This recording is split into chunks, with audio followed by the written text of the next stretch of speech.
بسم اللہ الرحمن الرحیم۔ السلام علیکم۔ ایک فقیرنی روز دروازے پر آتی اور گھنٹوں بیٹھی رہا کرتی۔ جب میں باہر نکلتا تو کہتی، صاحب جی مجھ سے شادی کر لیں، آپ کی قسمت بدل جائے گی۔ میں اسے ڈانٹ دیتا تو وہ روتی ہوئی کہتی کہ تمہارے پاس بہت کم وقت ہے، اگر تم نے مجھ سے شادی نہ کی تو تم برباد ہو جاؤ گے۔ میں اس کی بات پر ہنسا، لیکن پچھلے ہفتے وہ نہیں آ رہی تھی۔ جبھی ایک دن واپس رات گھر آیا تو چھت پر گانے بج رہے تھے۔ میں حیران ہوا کہ ان کے گھر میں تو کوئی نہیں تھا اور بھاگے بھاگے اوپر گیا میں تو میری جان نکل گئی کہ چھت پر میرے جسم کے… میرا نام عبداللہ ہے، میرا تعلق مالا کنڈ سے ہے۔ ہم 3 بھائی اور 1 بہن ہے۔ میرے والد فوج میں تھے۔ ہم لوگ اپنے دادا کے گھر چاچو اور پھپھو کے ساتھ رہا کرتے تھے۔ میری پھپھو کی شادی ہو گئی تھی اور بچے بھی تھے، لیکن میرے دادا کی اپنی بہوؤں سے بنتی نہیں تھی۔ 2 بیٹوں کی شادی کر دی تھی، ایک میرے ابو تھے اور ایک میرے تایا۔ میری ماں الگ پوشن میں رہا کرتی تھی اور میری تائی الگ رہا کرتی تھی۔ ایک میرے چاچو کی شادی ابھی کرنی باقی تھی۔ میرے چھوٹے چاچو کچھ دن بعد ہی میری پھپھو کو لے کر آتے اور کہتے کہ تمہارے بغیر تو کوئی روٹی بھی نہیں پوچھتا۔ میری پھپھو آ جاتی اور مہینوں واپس نہ جاتی۔ میرے دادا ہم لوگوں کو ہر چیز ناپ تول کر دیا کرتے اور ہم سبھی جانتے تھے کہ یہ سب میری پھپھو کے کہنے پر ہی ہو رہا تھا، لیکن میری ماں کہتی ہے کہ صبر سے کام لو، ایک دن سب ٹھیک ہو جائے گا۔ میری ماں نے میرے چھوٹے بھائی کو مدرسے میں داخل کروا دیا۔ وہ سارا دن کھیلنے نکل جاتا، اسکول بھی جاتا تو راستے میں بچوں کے ساتھ کھیلتا رہتا۔ بار بار اس کے اسکول سے اس کی شکایتیں آ رہی تھی۔ ماں نے اسے بہت مارا، اسے سمجھایا، لیکن اس کی ایک ہی ضد تھی کہ پڑھنا ہی نہیں۔ پھر ایک دن اسے مدرسے چھوڑ آئی۔ اب وہ ہر جمعرات کو گھر آتا، پہلے روتا تھا کہ اتنے دن گھر سے دور نہیں رہ سکتا۔ پھر شاید اس کا دل لگ گیا تھا۔ ابا کا خط آیا تھا، میں نے پڑھا تھا، انہوں نے سب کو سلام کیا اور پیار کہا تھا۔ میرے دادا اور میری پھپھو بھی سن کر بہت خوش ہوئے تھے، لیکن جیسے ہی میں نے پڑھا کہ ابا نے 20,000 روپے بھیجے تھے، میری ماں کا چہرہ غصے سے سرخ ہو گیا اور میری پھپھو نظریں چرانے لگی۔ فوراً ہی وہاں سے چلی گئی کہ مجھے ضروری کام ہے۔ میری ماں نے میرے دادا سے کہا کہ پیسے آپ کی بیٹی کے پاس ہیں، اسے کہیں کہ میرے پیسے مجھے دے دے۔ میرے دادا لڑنے لگے کہ ایک تو تم لوگ نہ مجھے نہ اپنے چھوٹے دیور کو پوچھتی بھی نہیں ہو، وہ اپنا گھر بار چھوڑ کر یہاں پڑی ہے ہماری خاطر، اور تم لوگ اسے ہی چور کہہ رہے ہو۔ میرے دادا نے الٹا میری ماں سے جھگڑا شروع کر دیا، تم لوگ تو 2 ٹائم کا کھانا تک مجھے اور میرے بیٹے کو نہیں دے سکتے، شادی کے بعد ہی تم بھی شوہر کے ساتھ الگ ہو گئی اور دوسری بہو بھی۔ میں نے تو بیٹے بیاہ کر کچھ نہیں پایا۔ میرا چھوٹا بھائی سو رہا تھا، شور کی آواز سن کر اٹھ گیا اور رونے لگا۔ میری ماں نے کہا کہ آہستہ بولیں، بچہ ڈر گیا ہے۔ تو میرے دادا غصے سے یہ کہہ کر چلے گئے کہ جب اپنے بیٹے بیاہ ہوگی تو پتہ چلے گا، جب اولاد بڑھاپے میں چھوڑ دے تو کیسا لگتا ہے۔ میری ماں دیکھ کر حیران رہ گئی اور بولی کہ میں جانتی ہوں کہ یہ سب کچھ اس لیے کہا جا رہا تھا کہ میں پیسے نہ مانگ لوں اور یہ لوگ 20,000 ہضم کر لیں۔ میری ماں کو پیسوں کی ضرورت تھی، 3 چھوٹے بچوں کا ساتھ تھا۔ اس وقت فون کی سہولت بھی نہیں تھی جو فون کر کے ابا سے کہتی اور وہ اور پیسے بھجوا دیتے۔ میری ماں نے مجھے میری پھپھو کے پاس بھیجا کہ کچھ پیسے ادھار دے دیں، ابا آئیں گے تو لوٹا دیں گے۔ میری پھپھو نے کہا کہ ان کے پاس پیسے نہیں ہیں، شاید انہیں لگا تھا کہ پیسے دے گی تو پتہ لگ جائے گا کہ پیسے ان کے پاس ہی تھے۔ میری پھپھو نے پیسے دینے سے انکار کر دیا۔ میں ماں کو بتائے بغیر ہی اپنے ایک دوست کے پاس آیا جو اسٹور چلایا کرتا تھا اور اسے کہا کہ مجھے کچھ پیسوں کی ضرورت ہے، ابا کے آتے ہی لوٹا دوں گا۔ یہ اس وقت کی بات ہے جب میں میٹرک کے پیپرز دے کر فارغ ہوا تھا۔ میرے دوست نے مجھے 2,000 روپے دے دیے۔ میں نے اس کا شکریہ ادا کیا اور پیسے اپنی ماں کو دے دیے۔ میری ماں ہمیں لے کر نانی کے گھر آ گئی۔ نانی ہمارا بہت خیال رکھتی، میرے ماموں بھی ہم سے پوچھ کے ہماری فرمائش کے کھانے بنواتے۔ میری مامی میری ماں کے آگے پیچھے پھرتی۔ میں سوچتا کہ میری ماں اچھے بھلے کھاتے پیتے گھرانے کی تھی، سب گھر والے اس پہ جان چھڑکتے تھے، لیکن ہماری خاطر اور ابو کی خاطر یہ سب برداشت کر رہی تھی۔ میں نے سوچا اس بار ابو آئے تو انہیں سب بتا دوں گا اور کہوں گا ہمیں بھی ساتھ لے چلیں۔ ہم ایک ماہ ماموں کے گھر رہے، وہ دن بہت یادگار تھے۔ ہم بہن بھائیوں نے بہت مزے کیے، بہت گھومے پھرے۔ واپس آئے تو میرا بھائی ہم سے ناراض تھا، اسے مدرسے سے چھٹیاں نہیں مل رہی تھی، اسے گھر پہ ہی دادا لوگوں کے پاس چھوڑ گئے تھے، لیکن وہ اب ہم سے بات بھی نہیں کرتا۔ اگر آتا تو پھپھو کے پاس ہی سارا دن رہتا، ادھر ہی کھانا کھاتا۔ پہلے وہ ہر جمعرات آتا تھا، پھر مہینے بعد آنے لگا۔ آ کے ماں کو سلام کر کے تو پھپھو کی طرف چلا جاتا۔ میری ماں اس سے ملنے اور باتیں کرنے کو ترس جاتی، لیکن اس نے ادھر آنا چھوڑ دیا تھا۔ میں اسے سمجھاتا تو کہتا کہ میں تم لوگوں میں فٹ نہیں ہوں، میرے بغیر بھی تم لوگ مکمل ہو، میرے پیچھے مت آیا کرو، نہیں تو جو آتا ہوں یہ بھی نہیں آؤں گا۔ میری پھپھو نے میرے بھائی کو ساتھ لگا لی اور بولی کہ ایسے نہیں آئے گا، میں اور تیرے دادا اداس ہو جاتے ہیں، تم ضرور آیا کرو، ہمیں انتظار رہتا ہے۔ میں حیران کھڑا دیکھ رہا تھا۔ ہمیں دیکھ کے تو ہماری پھپھو کے ماتھے پر بل پڑ جایا کرتے تھے، اور میرے بھائی کو میری پھپھو بہت پیار کرنے لگی تھی، اسے میرا بچہ، میرا بیٹا کہتی۔ میرا بھائی ہم لوگوں سے بدظن ہو گیا اور اس نے ہم لوگوں سے ملنا ہی چھوڑ دیا۔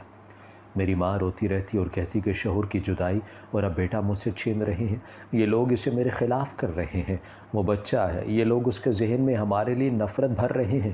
انہی دنوں میرے ابو عید پر گھر آئے، سب بہت خوش تھے۔ اس دن ہماری طرف دعوت رکھی گئی، سب کی تایا اور ان کی فیملی، میری پھپھو اور دادا، سب لوگ ہی موجود تھے۔ میں اپنے چھوٹے بھائی کو مدرسے سے لے آیا، پہلے تو وہ آنا ہی نہیں چاہتا تھا، جب میں نے ابا کا بتایا تو پھر ساتھ آ گیا۔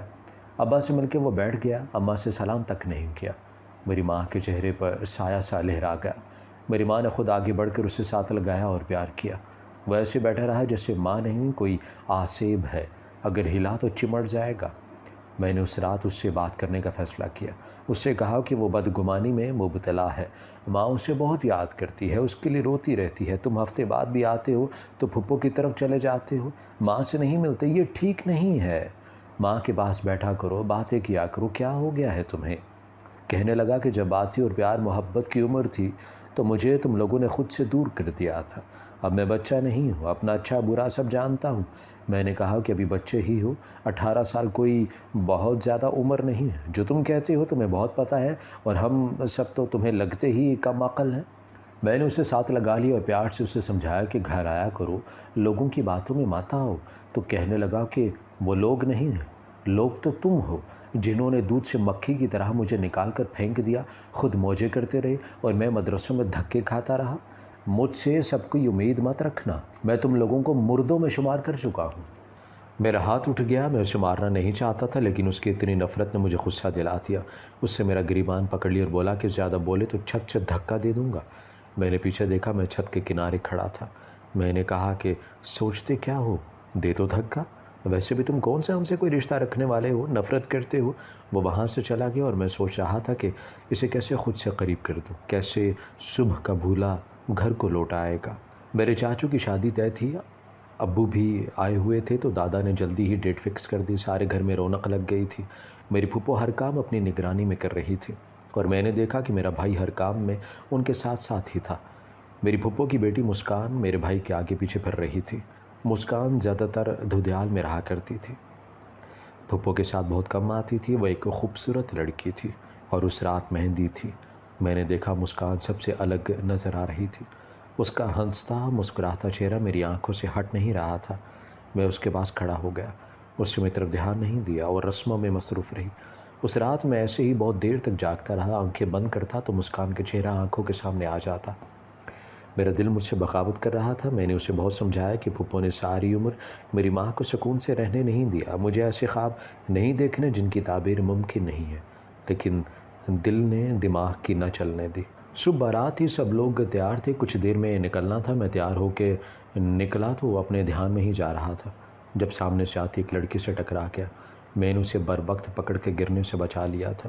وہ کوئی اور نہیں، میری کزن مسکان ہی تھی، اور آج تو پہچانی نہیں جا رہی تھی۔ میں نے دل ہی دل میں خود کو ڈانٹا کہ اس طرح سے لڑکیاں تاڑنا میری عادت نہیں تھی۔ مسکان مجھ سے الجھ رہی تھی، کہنے لگی کہ آنکھیں اندر چھوڑ آئے ہو، کہاں دھیان ہے، لوگوں سے ٹکراتے پھر رہے ہو۔ میں نے کہا کہ تمہیں گرنے سے بچا لیا، بجائے کہ تم میرا شکریہ ادا کرو تم مجھ سے لڑ رہی ہو، میں نے نہیں دیکھا تو تم دیکھ لیتی۔ پھپھو نے ہم دونوں کو بات کرتے ہوئے دیکھا تو عجیب نظروں سے مسکان کو گھورا اور اپنے پاس بلا لیا۔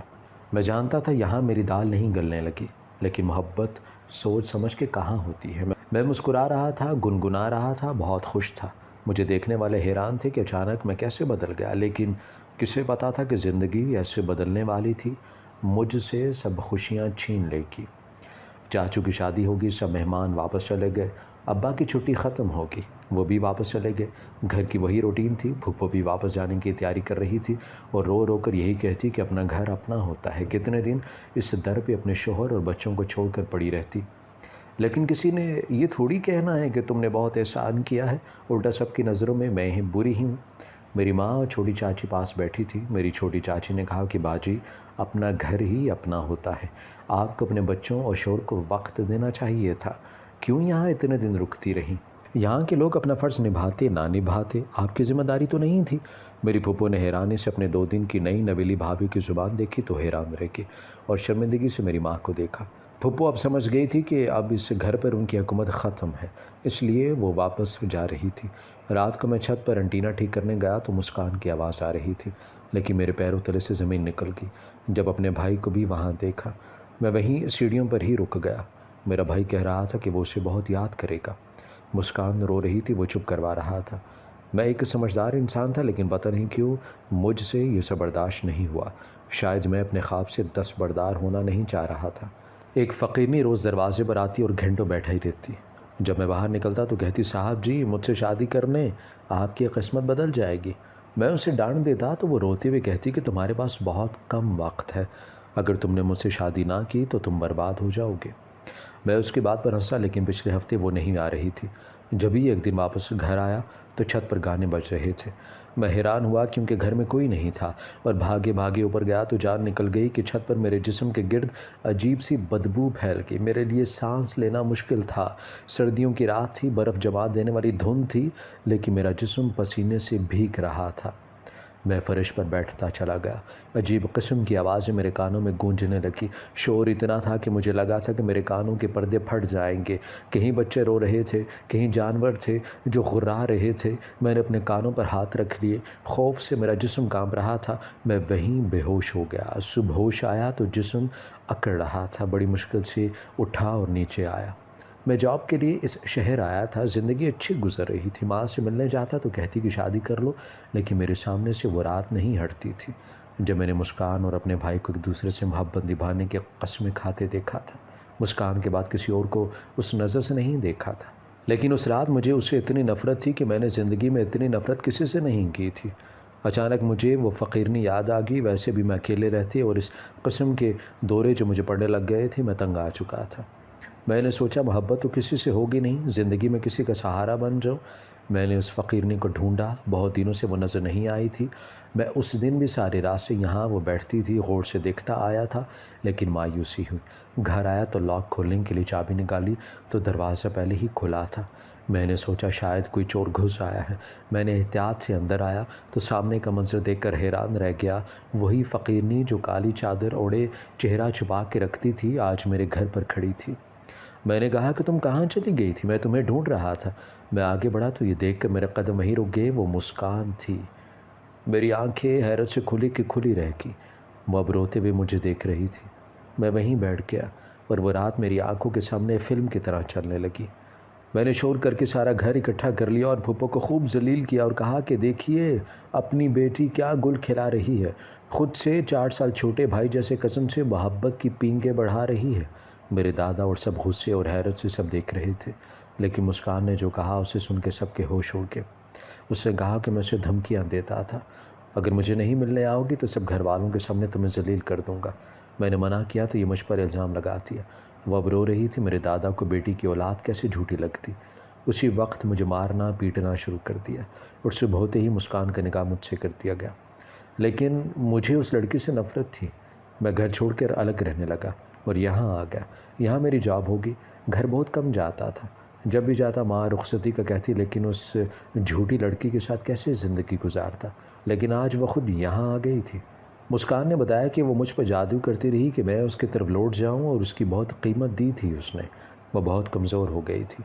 اس نے مجھ سے معافی مانگی اور کہا کہ اگر اسے میرے بھائی سے محبت ہوتی میرے لیے یوں ماری ماری نہ پھرتی، لیکن میرے لیے اس پر یقین کرنا مشکل تھا۔ میں وہاں سے صبح ہوتے ہی نکل گیا۔ میں نہیں چاہتا تھا کہ خاندان کے کسی فرد تک یہ بات پہنچے کہ مسکان میرے ساتھ رہ رہی ہے۔ مجھے لگتا تھا اگر میں نے اسے اپنایا تو جھوٹ سچ لگے گا۔ یہی خوف مجھے اس لڑکی پر بھروسہ نہیں کرنے دیتا تھا۔ میں مری آ گیا اور یہاں ایک ہوٹل میں جاب کرنے لگا۔ رہائش کا مسئلہ بھی نہیں تھا۔ میں یہاں آ کے پچھلے حالات کو بھولنے کی کوشش کر رہا تھا۔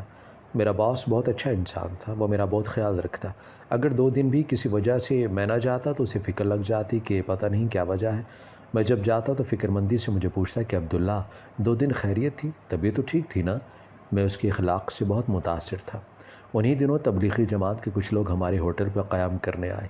میں نے دیکھا کہ میرا باس ان کی بہت عزت کرتا، ان کا بہت خیال رکھتا، ان کے ساتھ تبلیغ کے لیے نکل جاتا اور ہوٹل میرے حوالے کر جاتا۔ تبلیغی جماعت کے لوگ 15 دن رہے اور 15 دن میرا باس ان کے ساتھ رہا۔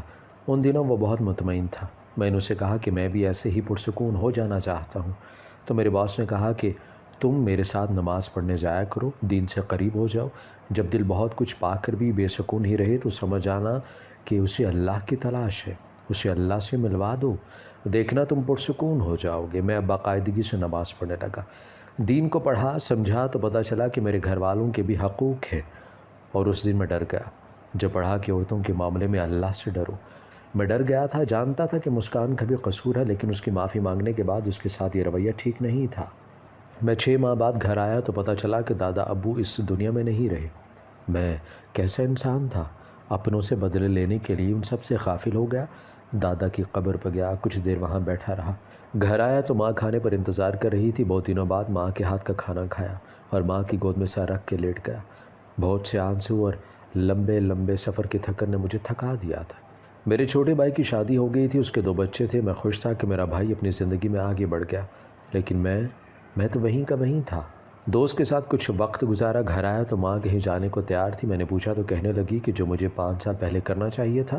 میں نے حیرانی سے اپنی ماں کو دیکھا، کہنے لگی کہ تیرے سسرال جا رہے ہیں، بہت سزا دے لی خود کو بھی اور اسے بھی، اب نکل آ اس سب سے، اب اسے بھی جینے دے۔ سنا ہے بہت بیمار رہنے لگی ہے، آگے تیری مرضی ہے، اگر چاہتا ہے کہ مرنے پہ ہی جانا ہے تو کچھ سال اور اسے ایسے ہی سزا دے، مر جائے گی۔ میں نے بے چین ہو کے ماں کو دیکھا، میرے دل کو پہلی بار لگا تھا۔ میں نے بھی بہت سخت رویہ رواں رکھا۔ میں اور اماں جب پھپھو کے گھر پہنچے تو رات ہو چکی تھی۔ پھپھو ہمیں دیکھ کر بہت خوش ہوئی تھی، میری نظریں جادوگرنی کو ڈھونڈ رہی تھی، لیکن اس کا کہیں پتہ نہیں تھا۔ میں اس کے کمرے میں گیا تو وہ سر تک کمبل لپیٹے لیٹی تھی۔ میرے پاس جا کر اسے آواز دی، اس نے کمبل نہیں ہٹایا تھا۔ میں نے کمبل کھینچ کے دور پھینک دیا اور حیران رہ گیا کہ وہ بہت کمزور ہو گئی تھی۔ میں نے کہا کہ اتنے نخرے ہیں، مہمانوں سے ملنے بھی نہیں آئی، اگر یہی کرو گی تو واپس چلا جاؤں گا، پھر کرتی رہنا، ویسے تمہارے جادو کا مجھ پر اثر نہیں ہوتا، یہ یاد رکھنا تم۔ میں پلٹنے لگا تھا جب اس کی آواز سنی، پتہ نہیں کتنے عرصے بعد کانوں نے اس کی آواز سنی تھی، جو کہہ رہی تھی اگر واپس ہی جانا تھا تو آئے کیوں ہو؟ میں نے کہا کہ میں نہیں آنا چاہتا تھا، اماں لے کر آئی ہے۔ وہ اب رونا شروع کر چکی تھی، لیکن میرا اسے چپ کروانے کا کوئی ارادہ بھی نہیں تھا۔ میں باہر آ گیا، یہاں پھپھو میری ماں سے اپنے پچھلے رویے کی معافی مانگ رہی تھی۔ میں نے سوچا کہ معافی بھی عجیب چیز ہے، کسی کو ساری عمر تکلیف میں رکھو اور ایک وقت پہ آ کے 5 لفظ بولو اور ضمیر مطمئن۔ 2 دن بعد ہم گھر واپس آ گئے، سارے راستے مسکان خاموش رہی تھی۔ اپنی ماں سے مل کر اس کا اتنا رونا مجھ سے سمجھ میں نہیں آ رہا تھا، جبکہ وہ بھی یہی چاہتی تھی۔ گھر آئے تو میں تھک چکا تھا، لیکن میں مغرب کے بعد دادا کی قبر پر چلا گیا۔ کچھ دیر وہاں وقت گزار کر گھر آیا تو سب اپنے اپنے کمروں میں تھے۔ مسکان میری ماں کے ساتھ بیٹھی پتہ نہیں کیا کہہ رہی تھی۔ میں گیا تو خاموش ہو گئی اور کمرے میں چلے گئی۔ میری ماں نے کہا کہ وہ تم سے ملنے تمہارے گھر بھی گئی تھی، تم سے معافی بھی مانگی تھی، پھر بھی اسے وہاں اکیلے چھوڑ گئے تھے۔ میں نے کہا کہ میں اس وقت سمجھ نہیں سکا تھا کہ سزا جزا صرف اللہ کے اختیار میں ہے، ہم انسان بے بس ہیں۔ میں کمرے میں آیا تو وہ مجھے دیکھتے ہی کھڑی ہو گئی۔ میں نے حیرانی سے اسے دیکھا اور کہا کہ کبھی استادوں کی اتنی عزت کی ہوتی تو آج مجھے کچھ سکون ہوتا۔ اس نے میری طرف دیکھا اور بولی کہ تم آج بھی صرف اپنی امی کی وجہ سے ہی یہ رشتہ جوڑ رہے ہو، تم نے مجھے معاف نہیں کیا۔ میں نے کہا کہ جادوگرنی، اگر معاف نہ کرتا تو تمہیں واپس نہ لاتا، تم جانتی ہو مجھے کوئی زبردستی کچھ نہیں کروا سکتا۔ زندگی میں مطمئن رہنے کے لیے صرف معاف کر دینا کافی نہیں ہوتا، ماضی کی تلخ یادوں کو بھلانا بھی ضروری ہوتا ہے۔ میں نے یہی کوشش کی تھی۔ ہماری ویڈیو اگر آپ کو پسند آئی ہے تو ضرور لائک کیجیے، اپنی رائے دینا چاہیں تو کمنٹس کیجیے، اچھی لگے تو شیئر کیجیے۔ اس کے ساتھ ساتھ اگر آپ نے ہمارا چینل سبسکرائب نہیں کیا تو ضرور کیجیے اور بیل آئیکن پر لازمی کلک کیجیے تاکہ ہماری ہر آنے والی ویڈیو آپ تک بر وقت پہنچ سکے۔